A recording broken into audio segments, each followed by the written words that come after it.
Hello and welcome to another pre-recorded session of the IEEE International Symposium on Digital Privacy and Social Media to be held in San Jose, California on the 1st of August 2022. My name is Katina and I'm the Executive Chair of the Symposium. And I'd like to begin by acknowledging the main technical sponsor of our event, the IEEE Consumer Technology Society, for making this all possible. CTSOC realized they required a transdisciplinary approach to addressing global pressing issues related to the design and development of consumer technologies, and have called for diverse stakeholders to come together to respond to digital privacy requirements and matters pertaining to social media in particular. I would also like to thank for their patronage our gold patron, the IEEE Digital Privacy Initiative, and our silver patron, the Prototype Company, led by Darren Calbreth. And of course, for their ongoing support, the IEEE Society on the Social Implications of Technology's Technical Committee on Socio-Technical Systems, led by Dr. Robert Abbas, and the IEEE Santa Clara section, and the CTSOC San Francisco Bay Area chapter. Today, we have with us Maria Rerecich. Maria is a Senior Director of Product Testing at Consumer Reports, a not-for-profit organization. In her role, she leads the teams evaluating consumer products, covering, among other areas, consumer electronics. Maria is involved in Consumer Reports initiatives to tackle privacy, security, and data issues, focusing in particular on the testing of Internet of Things devices, among many other things. Welcome to you, Maria. Thank you. What do you do in your day job? So in our day job, we're at Consumer Reports, we're testing all kinds of devices, not only traditional consumer electronics, but other consumer products that have electronics in them. So, refrigerators, appliances, blood pressure monitors, outdoor equipment, all these things. More and more products are becoming connected these days. They're Internet of Things products. And with connected products, you have issues related to cybersecurity and privacy. So what we do day to day is we test products, we rate them, we do comparative type of testing. So we're able to tell if we're testing a TV today versus a TV we tested 6 months ago, how do they rate compared to each other? We give them scores, we put them in ratings tables, and through this we give consumers information for what are better products, worse products, what are the characteristics of the products, but we also provide information so that manufacturers sort of race to the top. They want to do well in our ratings, they want to get to the top of our ratings. So we do that testing, we do those ratings, and as we've had connected products, now we're starting to include privacy and security testing along with that for the connectedness, for the data privacy. And so we've included that also in the ratings and in the scoring of several of our products. Now, by training, you're an electrical engineer, graduated from MIT, a bachelor's and master's degree. You spent a lot of time in the industry. Mm-hmm. Would you describe yourself as a tinkerer? A tinkerer with some things, a little bit with, certainly a tinkerer with computers and things like that. In fact, I still do. We'll put my own, desktop together and from components, did that early on. So tinkerer from that standpoint, not so much a tinkerer across the board other than general household repair, I'd say, but a tinkerer with, putting data together. If there's, I'll grab a spreadsheet before anything else to be able to put something together. If I'm figuring something out, I'll tinker in that way. It depends on what you mean by, it's not physical tinkering, but it's still tinkering. So with these increasingly black box devices, we don't really know what's beneath the bonnet. And many people say, well, you don't really need to know because most people don't know, how to change oil these days in their own vehicle. However, are you actually doing a bit of reverse engineering in your testing of these products that are coming onto the market? So the way that we do testing is really very a black box. We look at it from a standpoint of what the consumer is going to see with the product. Many people don't know this, but the products that we test and rate, we purchase at retail just like a consumer does. We don't use manufacturer samples for our ratings. We want to make sure that we're getting products that are examples of what a consumer would get, and we rate them accordingly. We don't take them apart. Okay. We test them based on what they are, but we do need to have some sort of understanding of what's going on under the hood. So we are conversant in what the technologies are, what's really going on, how the products are working. But what we really care about is what benefit they give to the consumer, how they work for the consumer, regardless of how they're doing it, right? If they're doing it with technology A versus technology B, if it's presenting the same performance to the consumer, then they're the same, and we don't really, it doesn't really matter which technology they're using. But we do have an understanding of it so that we can figure out ways to test and figure out what are good ways to show those differences that a consumer might see when they're using the product. Your work is fascinating to me. And when I teach students at university, our electrical engineers and our engineers per se in the STEM field may not realize they could be, employed by a not-for-profit organization. That not-for-profits are really important stakeholders in the innovation ecosystem. That, in fact, what you're doing is providing a service that will make our future products more and more robust. What can you say to that? What's your feeling from where, from your vantage point? So first of all, we have, a staff of engineers and scientists that are working on these products. The Consumer Reports as an organization has other types of people. We're not just engineer. It's not just an engineering company, right? It's actually a publishing company. So we have journalists who we work with, and they are responsible for crafting the articles and crafting the content that consumers can, like, it's more consumer friendly. So what the engineer's responsibility is making sure that they're technically accurate. But we have journalists we work with, and we have advocacy policy people that we work with, and everybody sort of, it's like three legs of a stool. It all helps make our output good for the consumer. So what does that mean? It means giving the consumer information so they can make their own choices, and good choices. But it's also to exert influence, have upstream impact on manufacturers to make better products, safer products, on industry as a whole to make better standards, and on regulators, government regulators sometimes to put in some regulations where that's possible.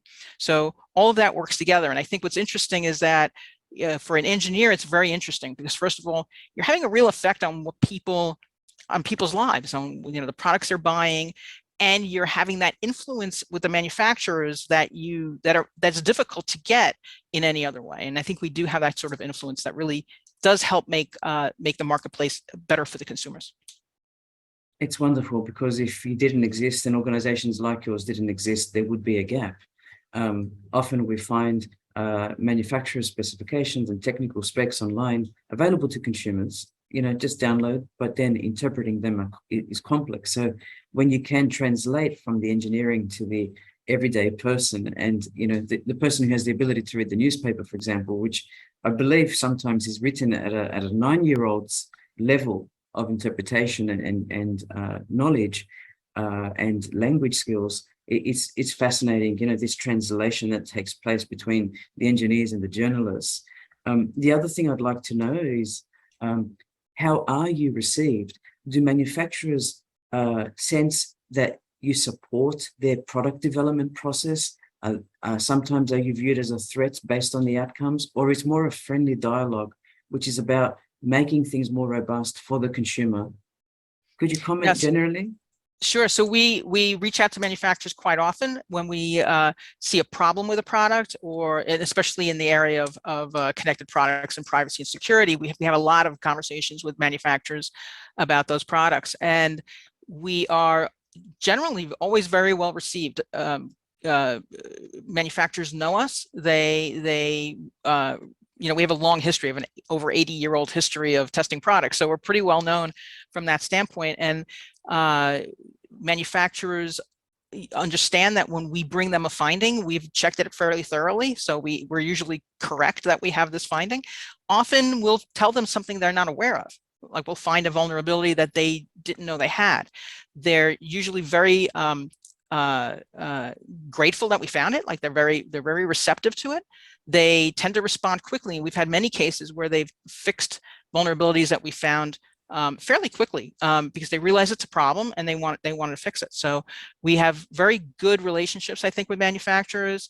Not to say all the time. Sometimes we will have a little animated discussion about it. Sometimes there may be things we find that they don't feel that they should fix for one reason or another. But in general, when there's actually a real problem, certainly any physical problems that we find they fix. So we have a very good relationship there.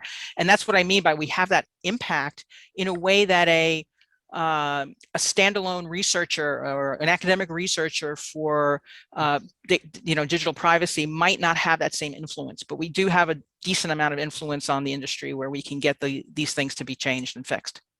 Yes, I think the methodology, the fact that it's evidence-based, the fact that you've done the testing and you can show test cases, this is all wonderful for manufacturers if they are willing to take that next step. Often we don't perceive the pressures that industry is under, shorter and shorter cycles to market, first to market advantage, competitive advantage, and the list goes on and on. These are all business and strategic factors that may at times, move through the gate process of development a lot faster than it should. I know when I was working in a telecommunications company from the mid-90s and onwards, we were always considered the Rolls-Royce example, but financially that wouldn't always benefit us because we were always to the nth 99999% reliability and availability. But then what happens when you are talking money and competing against major suppliers? So there is this rush to get to market. Is it possible, Maria? I mean, we've seen these unbelievable cases where, I won't name organizations here, but, things like microphones have been left behind in IoT devices. And the claim has been made by the organization that, oops, it was a product design issue. We forgot that they were actually in the IoT device. Do you believe that's possible? And how might that happen? So what we've seen is, like I said, we've seen all kinds of vulnerabilities on many products. Things like you said, a microphone may be left enabled, or data unencrypted, or a user interface that let you set up a connected camera without a password so that then anybody could get into it. We'll see these types of things. As I said, when we alert the manufacturers to it, they're usually very receptive and they promptly fix it. But they do that only after we've pointed it out to them. And my concern here is exactly what you said. They focused on performance, they focused on time to market, they maybe did not focus on the privacy and security of the device. And we feel that they should be much more focused on it before releasing the products rather than patching it, afterwards. What we find is that, or what we feel is that product development should remember that the typical consumer's expectation is that the product is safe and that it's secure and that it's private and that their data belongs to them and not to the company. And I think that that's not a mindset that everybody has. I think that we need to think about what is data to the consumers, what is this product, and what does it mean to pay attention to these things? Why it should be just as important as the performance of the product. And I think right now it's not always given that level of attention. Because like I said, we found things that are very easy to fix, but they just didn't know. And then, oh yeah, we'll fix that right away. Well, then why don't you fix that before we saw the product is what we would hope for. We're seeing that increasingly with biomedical devices, actually. Some, faulting, and here, these are what I consider invasive, although the literature doesn't always consider brain implants invasive in the same way I personally do.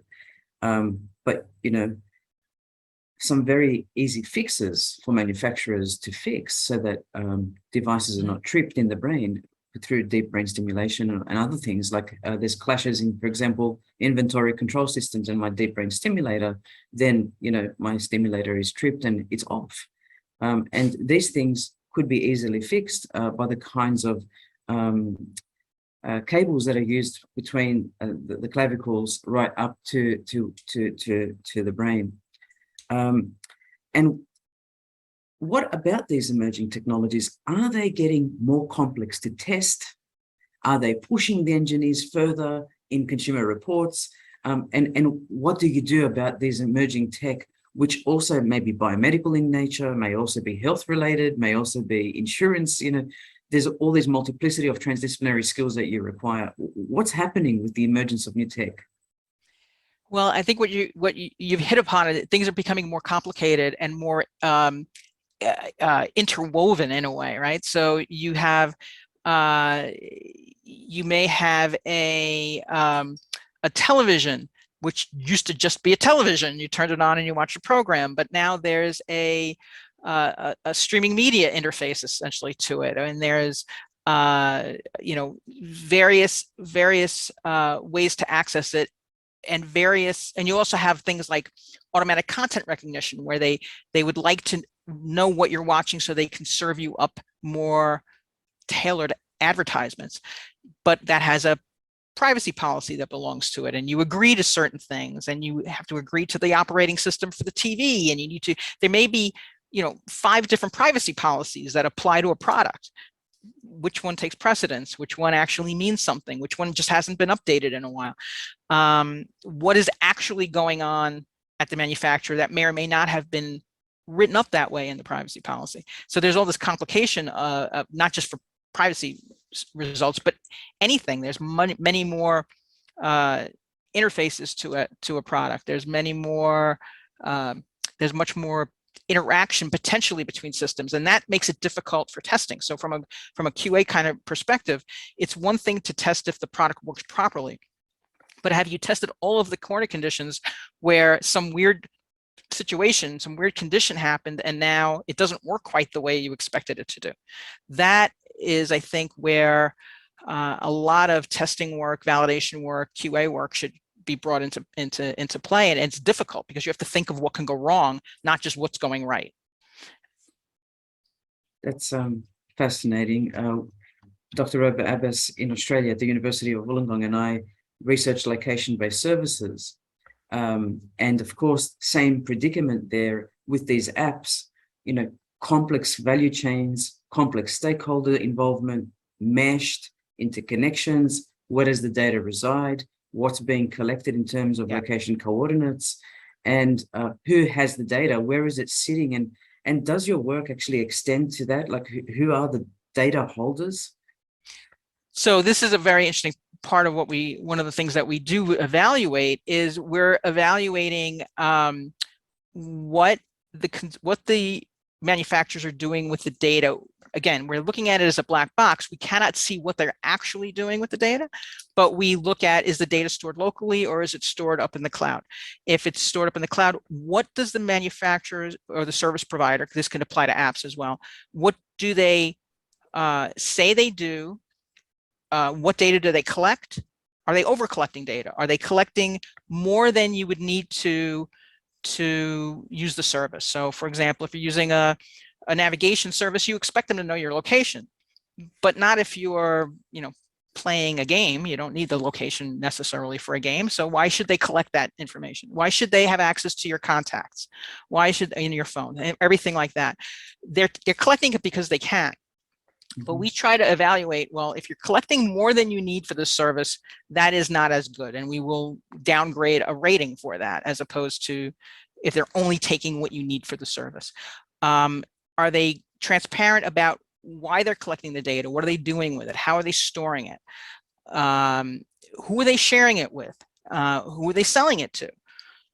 Can the consumer decide to opt out of any of them? Or actually, I'll come back to that in a minute, because they shouldn't have to opt out. They should have to opt in. Yes. And also, can they decide that I want you to delete this data. I don't want to have it out anymore. All of those things are things we're looking for, and we evaluate how transparent the companies are in their privacy policies, because the other part of this is we think that the consumers should know this before they buy the product. They should know what am I getting into when I buy this product? What's going to happen to our data? So we look at all of that aspect of it as much as we can, under the theory that a company that's more transparent in their policy has at least paid attention to these things. Whereas if somebody has a very generic, we own all your data all the time and we can do whatever we want with it, is probably not paying as close attention to these issues. So Maria, how receptive are consumers to reading terms and conditions, as convoluted as they might be? Does anyone read them? And do we need to find another way of conveying what's actually happening with the products that we purchase? So consumers do not read terms and conditions, but we think they should not have to. They really should not be required to do that extra work, right? It shouldn't be work to have a product. You buy a television, you want to watch the television. You don't want to read 40 pages of privacy policies, which we've seen on some TVs. We look and evaluate the privacy policies because we want to see what the companies are committing to in terms of how they're using the data, that they're transparent about it, but not because we think the consumers should look at them. We think that would be going a little bit too far. It's really not something people should have to do. Again, they shouldn't be doing homework when they've paid money for a product. They shouldn't also have to do homework for it. The other thing that consumers don't generally do is go in and change settings on products. And so we believe that products should be the most safe and the most secure and the most private by default, not have to be made more private. This applies to services and apps as well. People can make a decision, a conscious decision to, I'll be less private. I'll share my information with this one or with this circle of people. But it shouldn't start that way. It should start more private. And then they should be able to make that choice to be less private consciously. They should understand what each setting can do and can do for that. Regarding products not being the most private and secure by default, we had a product once that actually had a setting called secure mode. And it was not set by default. It was off by default. Somebody had to go in and make it more secure. This was an example where we reported, it's not secure by default. Oh, the setting's right here. Why should they make it more secure? This should not be, the burden should not be on the consumer to make their products secure. They expect that the products will be secure and that their data will be protected. They shouldn't have to do extra work for that. So, regarding the terms and conditions, again, they're long, they're voluminous. We evaluate them, so hopefully so that the consumer doesn't have to. There's some work ongoing about whether there's an easier way to make this information more obvious to consumers, whether there should be some almost like a nutrition label for privacy. And I think those are great ideas. There's a lot of challenges to implement, but I think there's some great work going on to be able to try to get to that point where a consumer can see at a glance what might be, more private, less private, more secure, less secure. But there's a lot of work to be done in that area. I think these technologies are very alluring. Personally, you go to a retail store, there's perhaps a birthday celebration or there's some kind of event happening on the calendar, and people are tempted because it looks easy, right? I can just go in, grab that, it's in a box. It can be wrapped really, easily, and there's not a lot of thought behind the gift, perhaps, even though there may well be in some cases, someone really requires a type of health monitor or something for health reasons. Mm-hmm. But they're so alluring, and to younger and younger age groups that are getting online earlier and earlier through these connected devices. Do you think, saying what you've said, and I've seen this with location-based apps, they come by default, they're tracking your location by default, and we're talking about social media apps here in particular, or they don't really tell you explicitly in the terms and conditions, but they check in with your location once every hour. And that's a lot, that's someone's digital footprint. But what can you say about this? It's not even like privacy and security is being bolted on as a feature. It's almost like it's not privacy and security by design, by choice. But what message could you have for manufacturers to take privacy and security a little bit more seriously if they haven't put it on their agenda in the design process? Yeah, that's a good question. So it's part of what we at Consumer Reports are trying to do to give them incentive, right? So if we're rating products and we're going to include how private how well they take into account the consumer's privacy in that product. We're hoping that by including that in the ratings, that will influence them, and they'll go, well, if I want a better score, I need to make them more private. They're not doing it out of the goodness of their heart or because it's good, they're not really doing it because it's good for the consumer. They're doing it because they want a better score. So we're hoping to have that influence on it.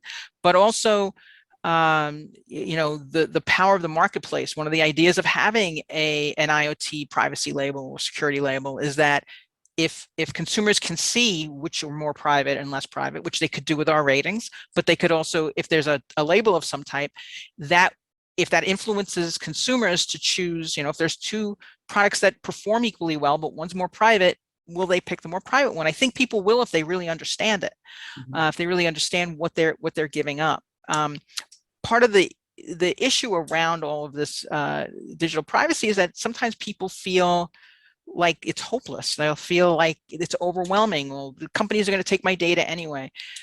But it's not hopeless. There's certain things that can make it better, and the more we can push on it and make it obvious that there's better practices and worse practices. We understand that companies take some of this data for their own business reasons. They don't take it to make the product better. They don't take it for the consumer's good. They take it for their business reasons, and they're a business. We understand that, but they have to. There's no reason they should be hiding that, right? They should be telling people, yes, you're spending $300 for this item, and we're making this amount of money off your data also. Like, why not tell people that? Are you embarrassed about it? So I think the more transparent companies can be, and we're trying to illuminate this so that they will be more transparent, maybe that'll have some influence. And if consumers know better, that can have some influence. The only thing that's going to move them is the market moving them, right? Is consumer sentiment moving and consumer action moving it. So we hope to help that happen. We don't realize often as everyday consumers how powerful we are, particularly money talks in this business. And so if we were caring more of these particular values and more sensitive, but it's a chicken and egg problem, because if you don't know the problem exists, how can you really care about it and become aware about it? Do you think consumers are engaged enough early in the product development and design process? And do you think there's room for more consumer participation right from the outset? Like what technologies we need, what services we might require? Like, what's your ideological position on where consumers fit in engagement? So I know that product development often loops in consumers for usability and things of that nature. We also, when we're developing tests, we also loop in consumers to find out what they care about and how they use products, and we try to do that as well from our side. I think that consumers are probably not brought in with respect to privacy and security aspects because they probably don't really understand it.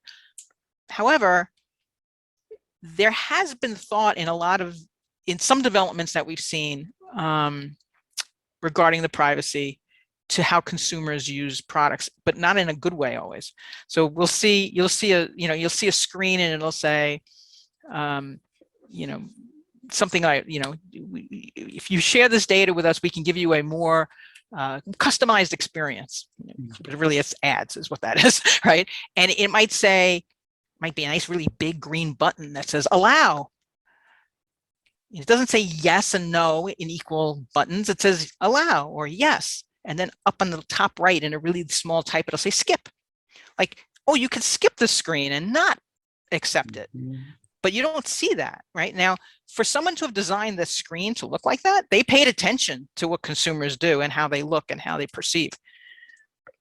Not really for good purposes, but they could just as easily have said, how could we make this screen very transparent to consumers so they're making a good choice so that they understand what they're choosing? They could do that. But again, it's all about the incentive and the business incentive. And if there's a lot of incentive for the companies to take the data, there needs to be incentive for them not to. And the only incentive there is if consumers start making choices based on that. It reminds me of when I first purchased my first really advanced smartphone. and I was conducting research on location-based services. I was very excited. You know, I had one of these new whiz-bang things that I could do a lot of location testing with, and I'm starting up, right? I'm just trying to get through the skip, next. And, you know, I was very cognizant though of what I was pressing. And on one of these earlier models, although it was the first whiz-bang one, I tried to turn location off right at the outset, right at the operating system level. Persistent, every time I tried to press no, I don't accept, it would crash. Then I would reboot, get back to the same screen, crash, reboot. And then all of a sudden it's rebooted, skip the question, even though I'm positive I pressed no many times in the series, because it's like you won't be able to continue unless it's yes. You don't realize that though, unless you hit the no, it's crash, revise, no, revise, up. I'm just going to take your 3 no's and I'm going to say it's a yes. Like true plus true equals false, on you, Right. On you go. But this is happening. I've read this now many times from many different people. Do you get tipped off by consumers who have these kinds of problems? Or it's a more cognizant approach where you go, right, this is the set of electronics we're looking at, or the set of services we're looking at, outdoor appliances or equipment, whatever it is. Is it more regulated in that way, given, the big task that you have ahead of you, like thousands and thousands of appliances and products? How is it? How does that happen, that process? So in terms of figuring out our testing? Yeah. So as I said, we do loop in consumer information in terms of how they're using products, what they care about for a product. But we also use our own expertise in terms of what's actually important on a product and what can differentiate good products from bad products and things of that nature. The consumers don't always know, everything about the product. So for, one example is, and this has nothing to do with data privacy, but it's an example of for vacuum cleaner testing. So a lot of people, you'll see tests done, not real tests, but yeah, demonstrations done where they'll sprinkle something on a carpet, and then they'll run the vacuum over it, and it looks clean, and people say, hey, that's clean. But it doesn't take into account ground and dirt. And so one of the things we do when we test vacuums is we sprinkle a variety of types of dirt on a carpet, always measured exact amounts every time. Mm-hmm. And then we have a roller, a weighted roller, to grind it in deep into the pile, right? Because most vacuums can easily lift the surface dirt, but it's the ground in dirt that really differentiate good actors from bad actors when it comes to the vacuums. And it's important. It's not only like, okay, it's clean or not clean, but it's important because that's where you can have health issues in a house if you have a lot of ground in stuff that's staying in there a long time. And so we don't just, see is it clean on the surface, but we weigh the carpet to see how much did it actually take out of the carpet. And so that's an area where consumers don't realize it until we start telling them, hey, this is actually good for deep cleaning, not just for surface cleaning. And I think when we started doing those kinds of tests, people started going, oh, wow, that's really interesting. It becomes a point of interest and a point to differentiate the really good products from the just average products. That's a great analogy. It really is. And makes me think now of digital privacy, in broader scope, in social media, in apps. Can you comment on privacy in social media platforms? Does your work extend to social media?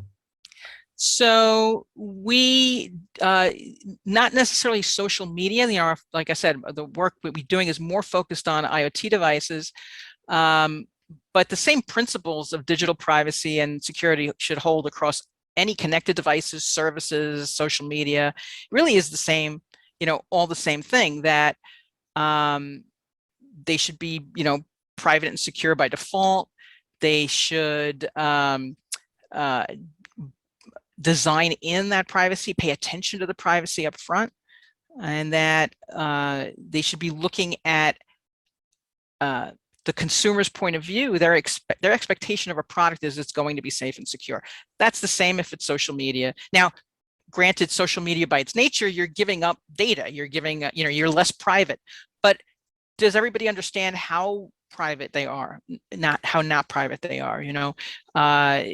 If somebody starts going into their privacy settings on Facebook, there's all kinds of choices. Is it clear to them what choices they're making? Is it clear what it is by default if they don't go into any of those settings? Can they open it up to their small circle versus everybody? There's a lot of usability user interface situations there where is it clear what they're giving, who they're sharing with when they're sharing. And I think that that's all the same in any product. It's like, what's the user interface? Is it obvious to the consumer? What's the default? How do they change it? Can they change their mind later and make it less, everything like that? And do they have the chance to know what data the company has about them, what the company is doing with it, and can they at some point decide that they want that data deleted? Because the data should be in their control. It should be in the consumer's control. What I also hold in grave concern is the interconnectedness of what 5G may offer and 6G more broadly down the track with these IoT devices, connected cars, connected everything in smart cities, for example. And a lot of engineers will say, but the more security you have, the less productivity you'll have. Security is an impediment rather than allowing for the freedom of information to flow in a transaction-based way, for example, in a public setting. Are these private-public kind of descriptions blurring, Maria? And what's your response with respect to making everything public, with respect to IoT, especially when you're seeing now devices like doorbells that actually talk back to a local area command police station and gather data at the city level, by default? Like, what's happening here? What do we have to be mindful and cognizant of? So I think, the topic that brings up is a lot of topics about privacy of, what we've talked about so far is the data and the privacy of the person who bought the product. Like, I make a decision, I want to buy this product. It's going to have my picture. It's going to know my location. It's going to whatever. But now you're talking about, I didn't buy that product. I happen to be walking in this intersection and now it knows I'm there. What does that really mean? What does privacy mean? What kind of privacy expectations should there be? And it does lead to a lot of concerns about that type of data collection. What does it mean? As far as security being less efficient, which is a different issue, I think that maybe somebody didn't want to do enough work to make it secure. Like, things should be able to be secure. We see many times in our products that there are, in our testing, that there are products that are more secure and others that are less secure. And it means that the one who's less secure can't say it can't be done because another one did it. I think things can always be made secure. But going back to my first thing, the issue about people's privacy, that's an interesting issue when you have data collection going on, all over the place, in the neighborhood, in the street. That's a very interesting question. Maybe it's the birth of citizen reports, not just consumer reports, but maybe, because this terminology is increasingly becoming very, very important. Who is the person? Are they a consumer, a citizen, an alien, inverted commas, and who's making that label? But yes, definitely consumer is someone who purchases something somewhere, a product. But this notion of this blurring of these products now being used in public settings to gather data. If they're on, and you could be walking past something, just like a sniffer device, just whatever's coming by that's unprotected, I'll just grab your ID and know who you are, at least your IP address or some other kind of sensitive information. But I do find that as being one of the most burgeoning research areas, we have to address this merging of the consumer and the citizen life world. So yes, I've got a smartphone, but that smartphone is doing some interesting things in a public setting. And where's my right to, control? Right.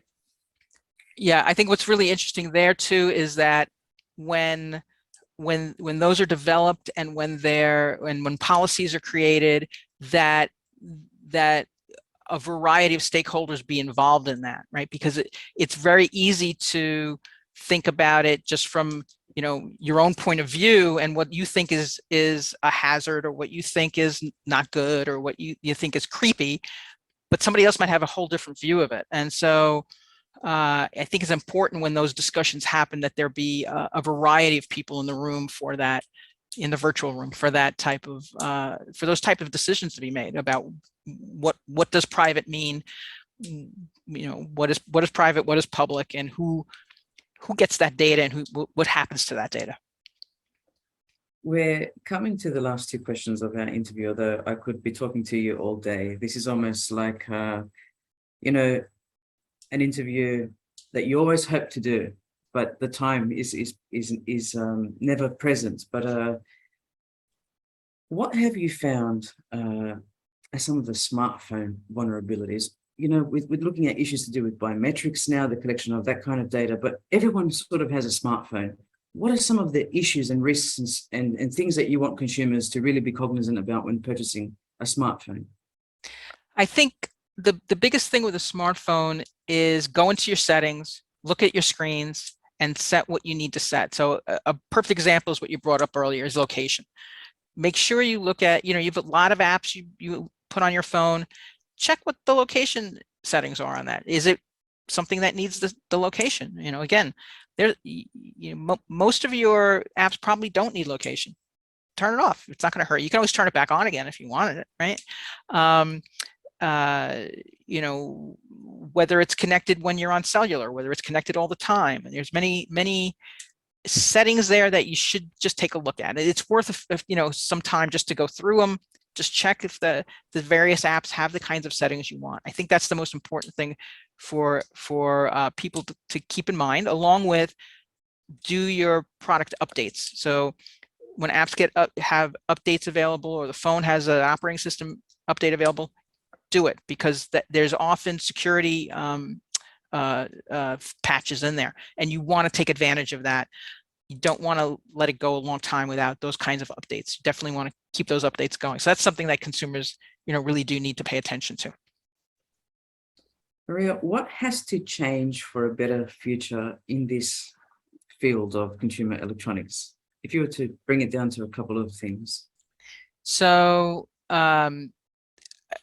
partly the things I've already said, which that they should be designing in privacy and security. I think we have a saying that I like, which is that privacy is a right, not a setting. Right? It should be thought of that way, that it's a right and it should be in there. I think that's very important, and it's it'd be good for that that mindset to get to be a little bit more prevalent than it is now. And this is a question I've asked of all of our interviewees. If you had a single message for Silicon Valley, what would it be? I think I said my saying before that I should have said, which is privacy is a right, not a setting. Keep that. They should keep that in mind.